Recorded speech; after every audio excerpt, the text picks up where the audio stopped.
네, 손수조 대변인 나오셨습니다. 안녕하십니까? 네, 안녕하세요. 네, 요즘 아주 활동을 열심히 하시던데요. 열심히 해야 될 상황이에요. 아. 네, 이제 안 싸우면 안 되게 생겼습니다. 일주일에 우리 이영풍 TV 포함해서 방송을 몇 군데 출연하십니까? 우리 이영풍 TV랑 이제 우잘사 TV 예. 일주일에 3번 제가 여러분 찾아뵙고 있고 보통 하루에 한 2-3개씩 아. 다른 쪽에 다 출연을 하고 있어요. 그럼 뭐 종편이나 이런 뭐 그것도 나가십니까? 예, 뭐 KBS도 나가고 YTN도 나가고 근데 많이 불러주지는 않으세요. 예. 일부 종편에 제가 좀 출연을 했었는데 예, 예. 대놓고 우리 이제 앞으로 장동영 깔 건데 괜찮겠어? 이러시면서 예.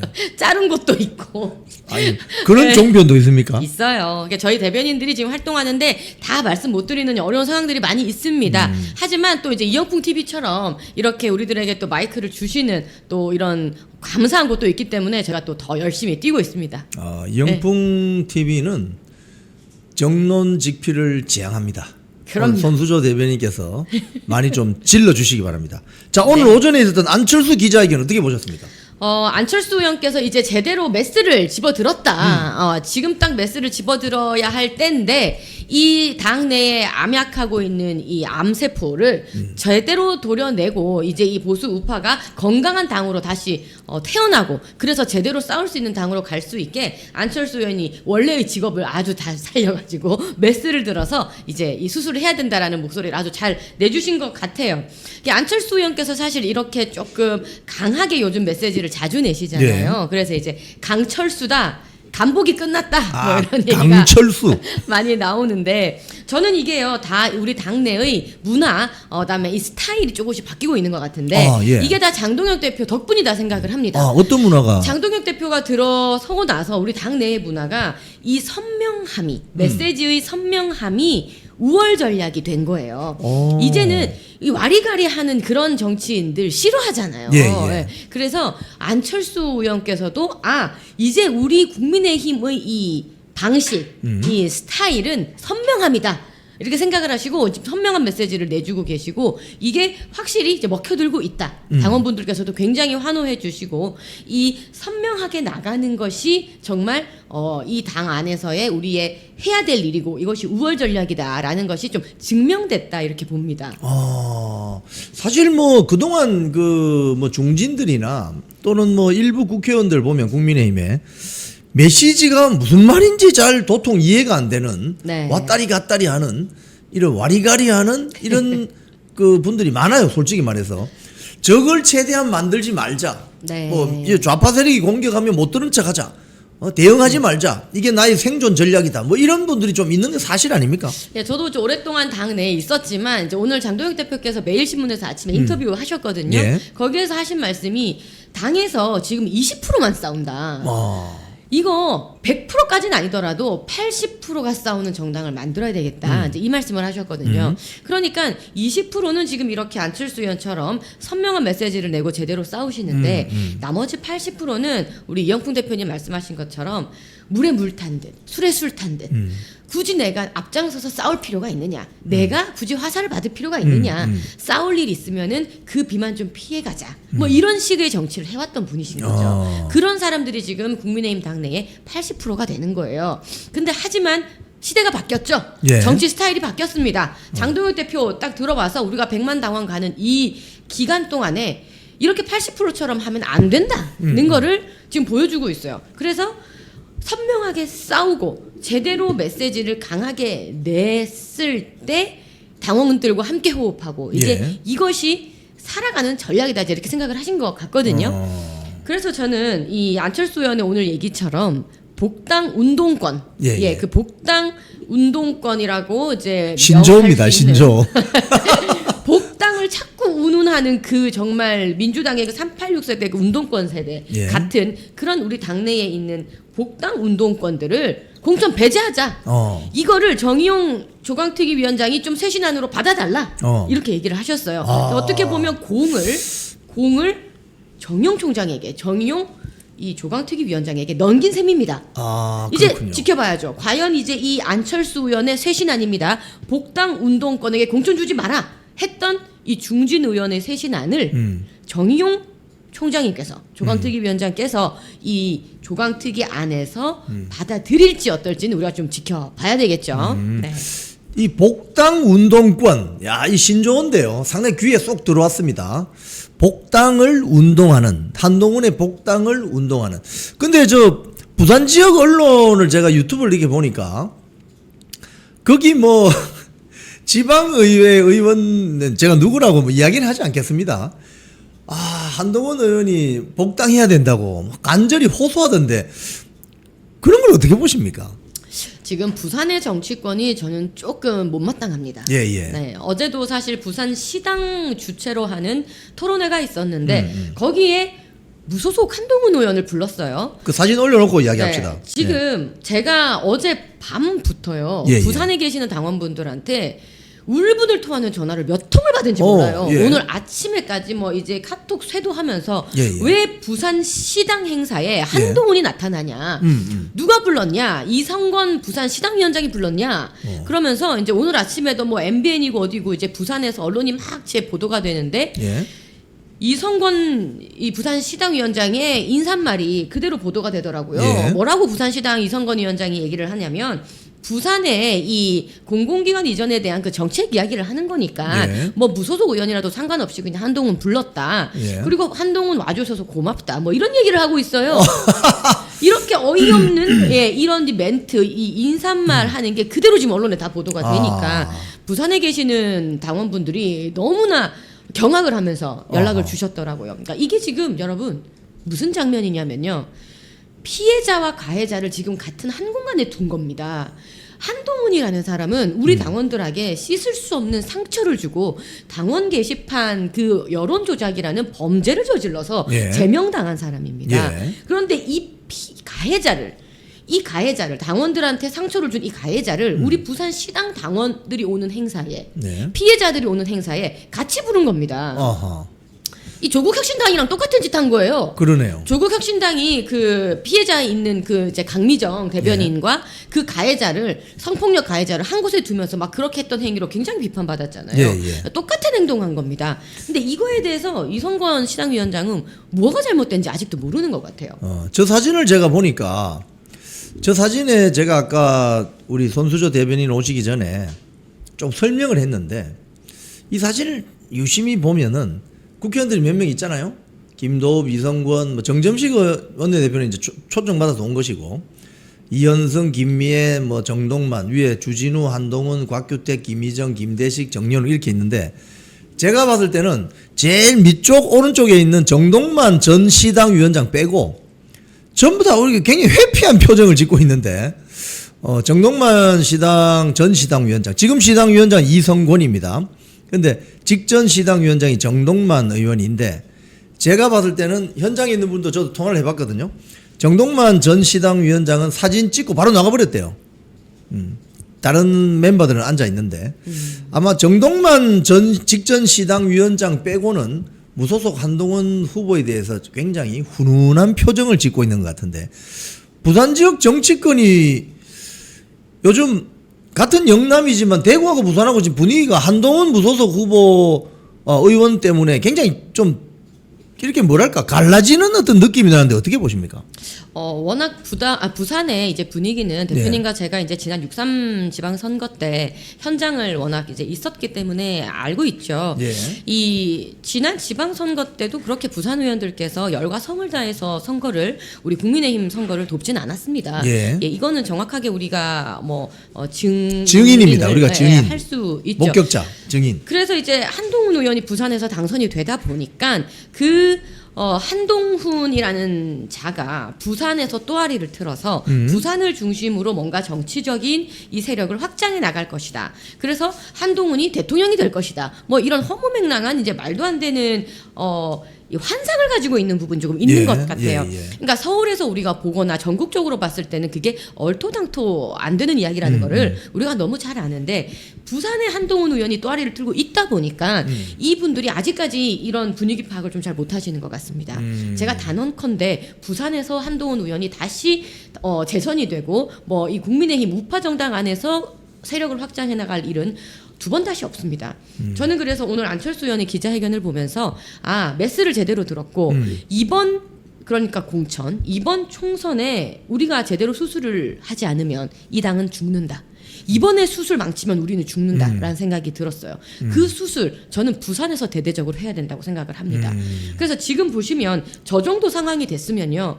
저 같았으면 그리고 우리 정말 마음 많이 아프셨던 당원들의 심정 같았으면 한동훈이 등장하는 순간 다 삿대질하고 소리 지르고 고함 지르고 나가버려야 되는 겁니다. 우리가 나갈 필요가 없지. 쫓아내야 되는 거예요. 부산 시당 행사인데 무소속 의원이 여기 왜 나타나느냐. 이건 이해할 수 없는 일입니다. 제가 그래서 부산 당원분들 통화를 하면서 들었는데 예. 최근에 한동훈 씨가 뭐 이런저런 부산 행사에 자기 지역구 행사도 아닌데 뭐 가령 예를 들면 광안리의 뭐 어떤 행사 맞아요. 이런데 자꾸 나타난다는 뭐 거예요. 나이트 레이스인가. 예. 저기 있는 저 제일 왼편 위에 있는 정현우 의원하고 사진 찍었던데. 네. 그러니까 부산에 있는 이 국회의원들이 이런 식으로 행동을 잘못하고 있기 때문에 한동훈 의원이 자기도 모르고 쫄래쫄래 그냥 따라다니는 거예요. 정현우 의원 따라다니고 이성건 의원이 오라니까 거의 가는 거고. 그러니까 부르는 사람도 문제고 가는 사람도 지금 문제인 겁니다. 예.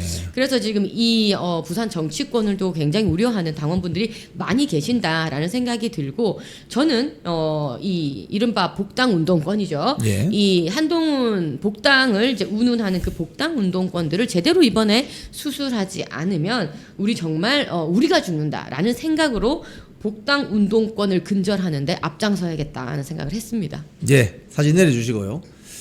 부산의 향토사학자가 쓴 책에 보면 부산 사람의 기질을 의리가 있다 이런 표현을 많이 해요. 의리가 있다.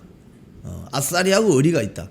근데 부산 지역 지금 현재 국민의힘 국회의원 17명 다는 아니겠지만 일부는 의리도 없고 아싸리하지도 않고 부산 출신 맞나? 이런 생각이 들 때가 한두 번이 아닙니다. 우리 손수조 대변인께서 말씀하신 것처럼 조금 정신 차리시기 바랍니다. 자, 우리 나경원 의원이 윤상현 의원을 막 직격하고 나섰어요. 부실이 쌓이면 부정이다. 근데 왜 부정선거를 부정하느냐? 이거 어떻게 보십니까? 윤상현 의원의 이 발언은 굉장히 부적절한 발언이죠.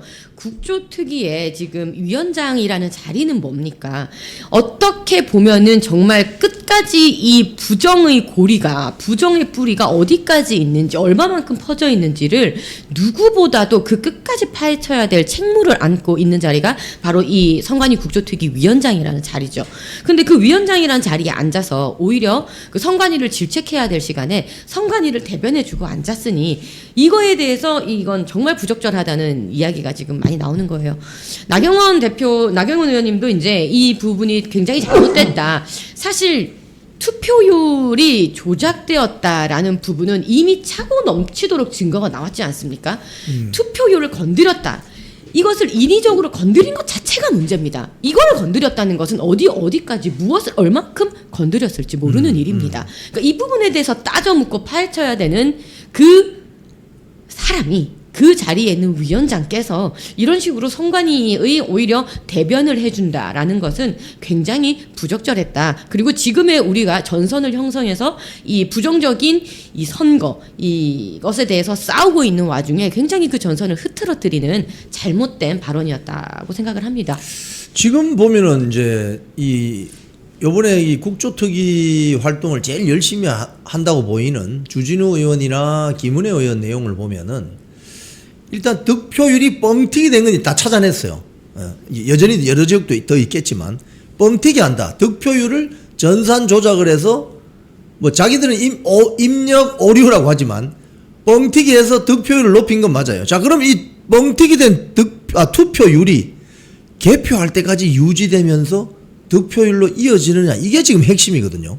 근데 이걸 밝히고자 하는데 윤상현 의원이 자기가 앞장서서 그건 아니다 라고 해명을 하는데 주진우 의원이 그래서 아니 선관위 뭐 변호인이세요? 이렇게 항의도 받고 했지 않습니까? 네. 이거는 국조특위위원장으로서 좀 자세가 좀 온당치 않은 것으로 보는데요. 네. 사실 지금 김은혜 의원 그리고 주진우 의원께서 그리고 김민전 의원도 이제 그 밖에서 국조특위위원은 아니시지만 얼마나 노력하고 계십니까? 실제로 일일이 정말 그걸 다 세기도 하시면서 갖가지 정말 숨겨졌던 그런 부패를 찾아내고 계십니다. 사실 이분들의 노력 아니었으면은 밝혀지지 않았을 일도 얼마나 많아요. 그런데 윤상현 위원장께서는 이러한 부정 이 조작을 찾기 위해서 어떤 노력을 하셨었죠? 어떤 단독이 있었나요? 저는 잘 기억이 안 납니다. 그런데 이 와중에 사실 선관위는 이때까지 거짓말한 거예요. 거짓말했죠. 자기들은 예. 전혀 조작한 것이 없다고 맞아요, 했지 않습니까? 맞아요. 그럼 뭡니까? 거짓말쟁이에요. 그 거짓말쟁이의 말을 일단 어떻게 믿습니까? 그렇지. 그 선관위라는 기관 자체가 거기 나가서 해명을 하고 있는 그 사람들의 메신저 자체가 오염이 됐는데 그 사람들의 그 기관의 말을 어떻게 믿냐고요. 맞습니다. 그러니까 이미 거짓말쟁이가 된 선관위와 그 직원들의 말을 믿어줄 필요도 없어요.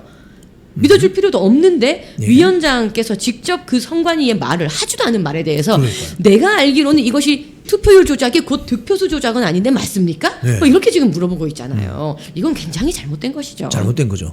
사실 선관위가 그동안 뭐 이거 부정선거 아니에요? 이런 뭐라고 했습니까? 아, 저 부정선거 음모론자들, 극우들 이렇게 이야기했잖아요. 근데 그분들의 말이 지금 상당 부분 지금 맞는 것으로 나오고 있습니다. 투표율 뻥튀기 한 것부터, 그죠? 이게 이제 결국은 득표율로 어떻게 가느냐 이걸 지금 이제 밝히는 단계로 왔고 특검이 곧 이제 가동이 되면은 이 문제가 해소될 수 있는 지금 국면까지 왔는데 윤상현 의원이 근데 왜 이런 입장을 보인다고 좀 추정하십니까?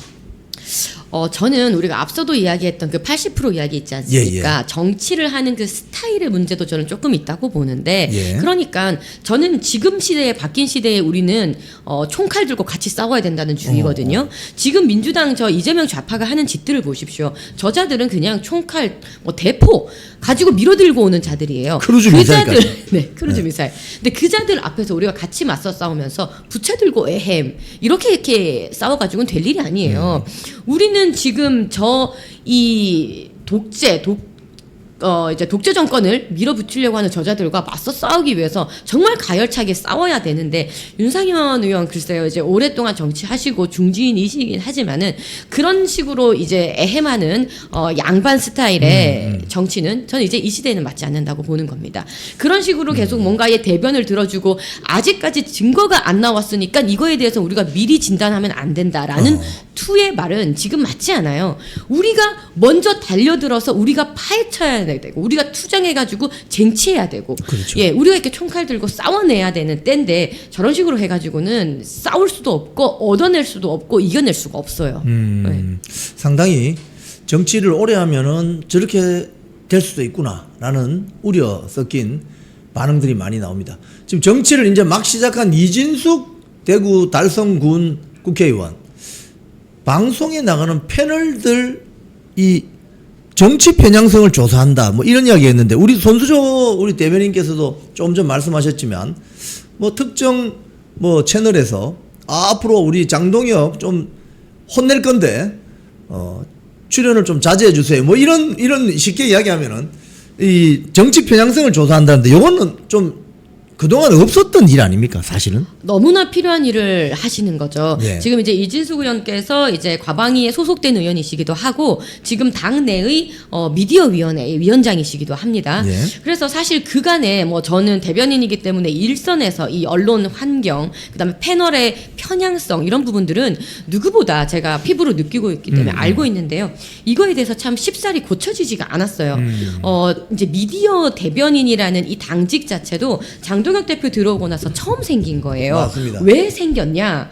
보수 우리 국민의힘의 목소리를 전하지도 않으면서 방송에 나가서 자기는 국민의힘 패널이라고 국민의힘을 참칭하면서 나가는 패널들이 워낙 많았기 때문에 이러한 문제들이 굉장히 많았는데 그래서 미디어 대변인이라는 당직을 신설해서 제대로 된 우리 진짜 국민의힘의 목소리를 전하자라는 거였거든요. 근데 이렇게 미디어 대변인이라는 이제 직을 만들고 우리가 대변인입니다라고 해서 나가는 상황인데도 고쳐지지 않는 그만큼 그 언론에 편향된 카르텔이 있습니다.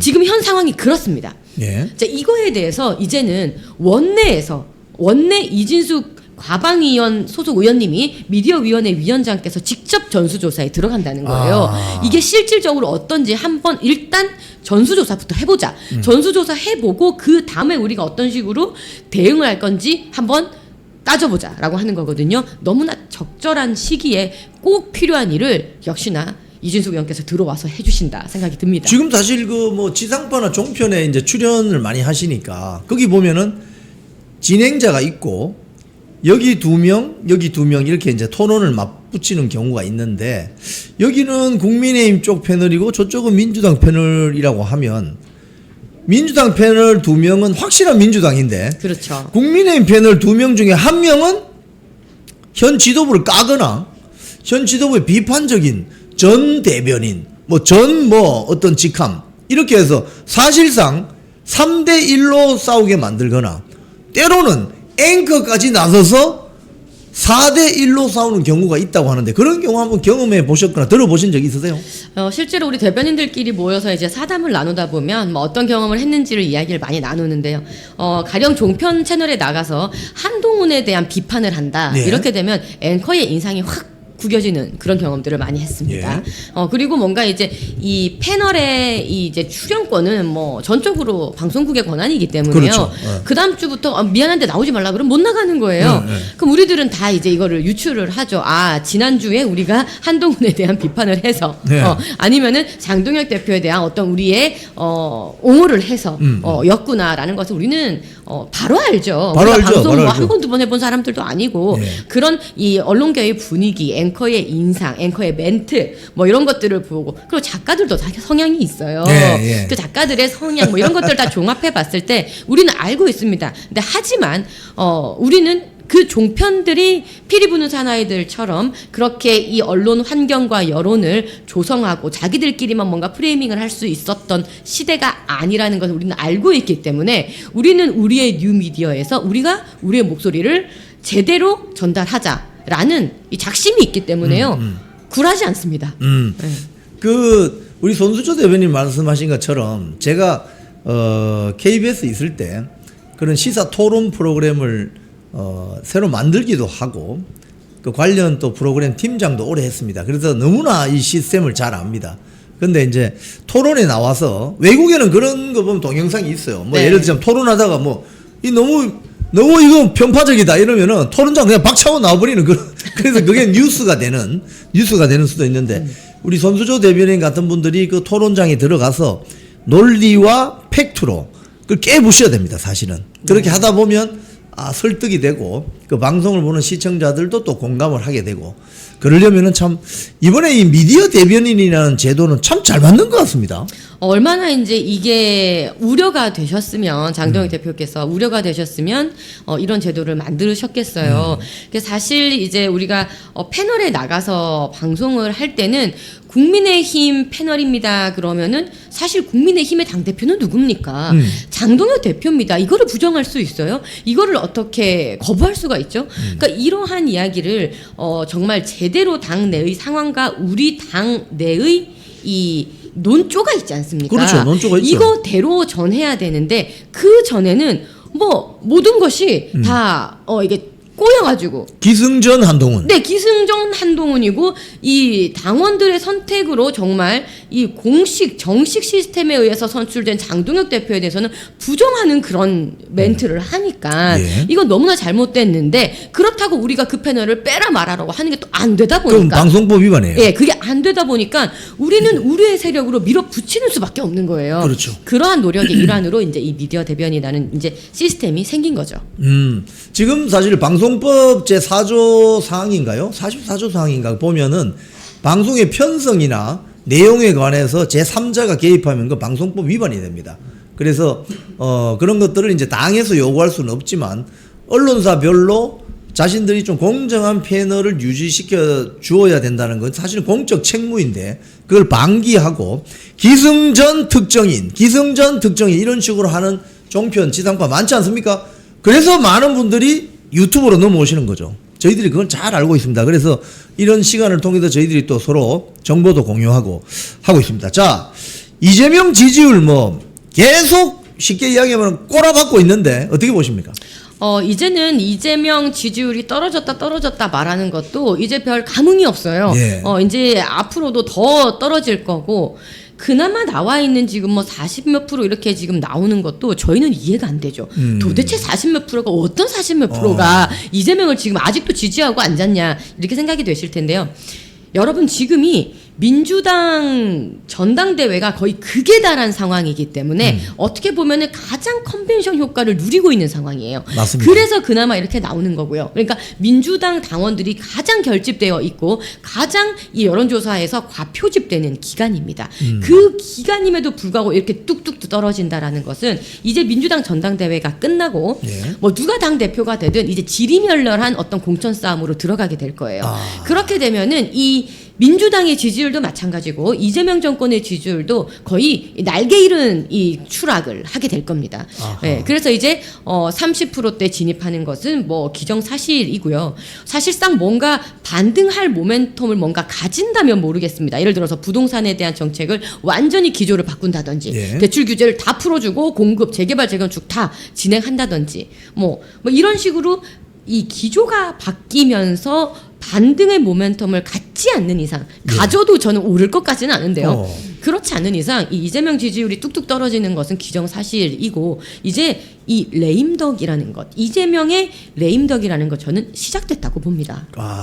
1년 만에 취임 1년 만에 정권 교체 1년 만에 레임덕 국면이 펼쳐지고 있다. 이건 국민 여러분들이 부정선거 이슈를 폭발시키시고 여러 가지 뭐 부동산 정책이라든지 뭐 3군 사관학교 통폐합이라든지 2030 세대들의 어떤 대실망 이런 것들이 합쳐져서 지금 대한민국을 지키고자 하는 많은 분들이 결국은 이재명 지지율 폭락으로 이어지는 그런 어떤 현상이 벌어지고 있는 것 같습니다. 이 폭락세는 계속 유지되고 있다. 관성이라는 게 있기 때문에 그렇습니다. 자, 오늘 우리 손수조 대변인 나오셨는데 마지막으로 한 말씀 부탁드릴까요?